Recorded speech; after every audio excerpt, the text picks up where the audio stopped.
ابو الحقیق کے دونوں بیٹوں کی بداہلی اور ان کا قتل۔ اس معاہدے کی الرغم ابو الحقیق کے دونوں بیٹوں نے بہت سا مال غائب کر دیا۔ ایک کال غائب کر دی جس میں مال اور حویی بن اخطب کے زیورات تھے۔ اسے حویی بن اخطب مدینہ سے بنو نذیر کی جلاوطنی کے وقت اپنے ہمراہ لایا تھا۔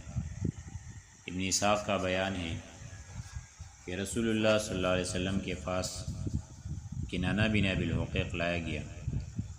اس کے پاس بنو نذیر کا خزانہ تھا، لیکن آپ نے دریافت کیا تو اس نے یہ تسلیم کرنے سے انکار کر دیا کہ اسے خزانے کی جگہ کے بارے میں کوئی علم نہیں۔ اس کے بعد ایک یہودی نے آ کر بتایا کہ میں کنانہ کو روزانہ اس ویرانے کا چکر لگاتے ہوئے دیکھتا تھا۔ اس پر رسول اللہ صلی اللہ علیہ وسلم نے کنانہ سے فرمایا، یہ بتاؤ کہ اگر یہ خزانہ ہم نے تمہارے پاس سے برآمد کر لیا تو پھر تو ہم تمہیں قتل کر دیں گے نا؟ اس نے کہا، جی ہاں۔ آپ نے ویرانہ کھودنے کا حکم دیا اور اس سے کچھ خزانہ برآمد ہوا۔ پھر باقی ماندہ خزانہ کے متعلق آپ نے دریافت کیا تو اس نے پھر ادائیگی سے انکار کر دیا۔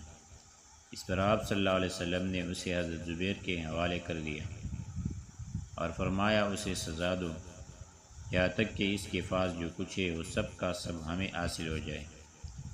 حضرت زبیر نے اس کے سینے پر چقماق کی ٹوکرے مارے یہاں تک کہ اس کی جان پر بن آئے۔ پھر اسے رسول اللہ صلی اللہ علیہ وسلم نے محمد بن مسلمہ کے حوالے کر دیا اور انہوں نے محمود بن مسلمہ کے بدلے اس کی گردن مار دی۔ محمود سایہ حاصل کرنے کے لیے قلعہ نعیم کی دیوار کے نیچے بیٹھے تھے کہ اس شخص نے ان پر چکی کا پاٹ گرا کر انہیں قتل کر دیا تھا۔ ابن قیم کا بیان ہے کہ رسول اللہ صلی اللہ علیہ وسلم نے ابو الحقیق کے دونوں بیٹوں کو قتل کرا دیا تھا اور ان دونوں کے خلاف مال چھپانے کی گواہی کنانہ کے چچیر بھائی نے دی تھی۔ اس کے بعد آپ نے حویی بن اخطب کی صاحبزادی حضرت صفیہ کو قیدیوں میں شامل کر لیا۔ وہ کنانہ بن ابی الحقیق کی بیوی تھی اور ابھی دلہن تھی۔ ان کی حال ہی میں رخصتی ہوئی تھی۔ اموال غنیمت کی تقسیم۔ رسول اللہ صلی اللہ علیہ وسلم نے یہود کو خیبر سے جلاوطن کرنے کا ارادہ فرمایا تھا اور معاہدہ میں یہی طے ہوا تھا، مگر یہود نے کہا، اے محمد، ہمیں اس سرزمین میں رہنے دیجیے، ہم اس کی دیکھ ریکھ کریں گے، کیونکہ ہمیں آپ لوگوں سے زیادہ اس کی معلومات میں۔ ادھر رسول اللہ صلی اللہ علیہ وسلم اور صحابہ کرام کے پاس اتنے غلام نہ تھے جو اس زمین کی دیکھ ریکھ اور جوتنے بونے کا کام کر سکتے ہیں، اور نہ خود صحابہ کرام کو اتنی فرصت تھی کہ یہ کام سر انجام دے سکتے۔ اس لیے آپ صلی اللہ علیہ وسلم نے خیبر کی زمین اس شرط پر یہود کے حوالے کر دی کہ ساری کھیتی اور تمام پھلوں کی پیداوار کا آدھا یہود کو دیا جائے گا، اور جب تک رسول اللہ صلی اللہ علیہ وسلم کی مرضی ہوگی اس پر برقرار رکھیں گے، اور جب چاہیں گے جلاوطن کر دیں گے۔ اس کے بعد حضرت عبداللہ بن رواحہ رضی اللہ عنہ خیبر کی پیداوار کا تخمینہ لگائے کرتے تھے۔ خیبر کی تقسیم اس طرح کی گئی کہ اسے 36 حصوں میں بانٹ دیا گیا، ہر حصہ 100 حصوں کا جمع تھا۔ اس طرح کل 3600 حصے ہوئے۔ اس میں سے نصف یعنی 1800 حصے رسول اللہ صلی اللہ علیہ وسلم اور مسلمانوں کے تھے۔ عام مسلمانوں کی طرح رسول اللہ صلی اللہ علیہ وسلم کا بھی صرف ایک ہی حصہ تھا۔ باقی یعنی 1800 حصوں پر مشتمل دوسرا نصف رسول اللہ صلی اللہ علیہ وسلم نے مسلمانوں کی اجتماعی ضروریات اور حوادث کے لیے الگ کر لیا تھا۔ 1800 حصوں پر خیبر کی تقسیم اس لیے کی گئی کہ یہ اللہ تعالیٰ کی طرف سے اہل حدیبیہ کے لیے ایک عطیہ تھا۔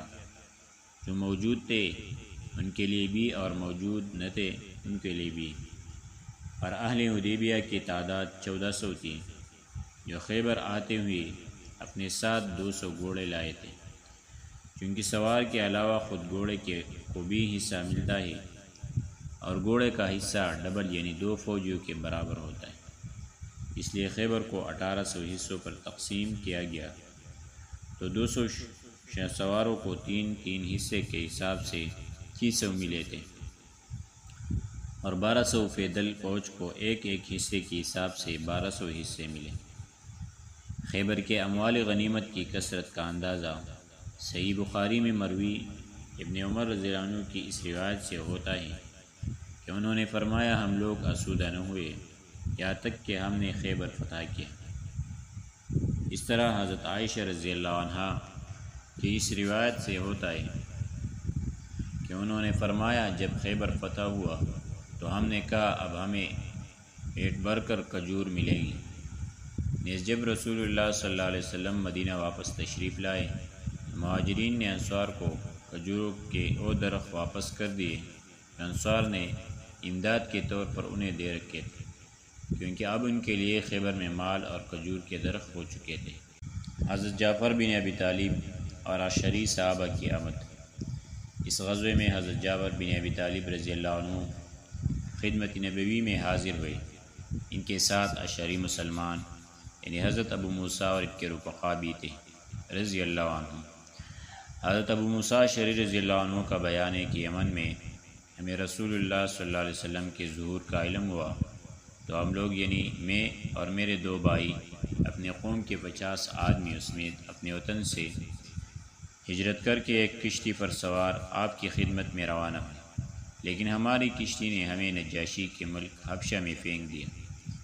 وہاں حضرت جعفر اور ان کے رفقا سے ملاقات ہوئی، انہوں نے بتایا کہ رسول اللہ صلی اللہ علیہ وسلم نے ہمیں بھیجا ہے اور یہی ٹھہرے رہنے کا حکم دیا ہے، اور آپ لوگ بھی ہمارے ساتھ ٹھہر جائیں۔ چنانچہ ہم لوگ بھی ان کے ساتھ ٹھہر گئے اور خدمت نبوی میں اس وقت پہنچ سکے جب آپ خیبر فتح کر چکے تھے۔ آپ نے ہمارا بھی حصہ لگایا، لیکن ہمارے علاوہ کسی بھی شخص کا جو فتح خیبر میں موجود نہ تھا کوئی حصہ نہیں لگایا، صرف شرکائے جنگ ہی کا حصہ لگایا۔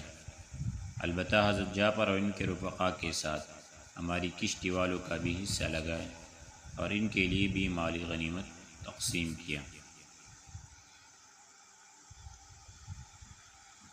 اور جب حضرت جعفر رضی اللہ عنہ نبی صلی اللہ علیہ وسلم کی خدمت میں پہنچے تو آپ نے ان کا استقبال کیا اور انہیں بوسہ دے کر فرمایا واللہ میں نہیں جانتا کہ مجھے کس بات کی خوشی زیادہ ہے، خیبر کی فتح کی یا جعفر کی آمد کی۔ یاد رہے کہ ان لوگوں کو بلانے کے لیے رسول اللہ صلی اللہ علیہ وسلم نے حضرت عمرو بن امیہ زمری کو نجاشی کے پاس بھیجا تھا اور اس سے کہلوایا تھا کہ وہ ان لوگوں کو آپ کے پاس روانہ کر دے۔ چنانچہ نجاشی نے 2 کشتیوں پر سوار کر کے انہیں روانہ کر دیا۔ یہ کل 16 آدمی تھے اور ان کے ساتھ ان کے باقی ماندہ بچے اور عورتیں بھی تھیں، بقیہ لوگ اس سے پہلے مدینہ آ چکے تھے۔ حضرت صفیہ رضی اللہ عنہا سے شادی انشاءاللہ آگے درس میں ذکر کریں گے۔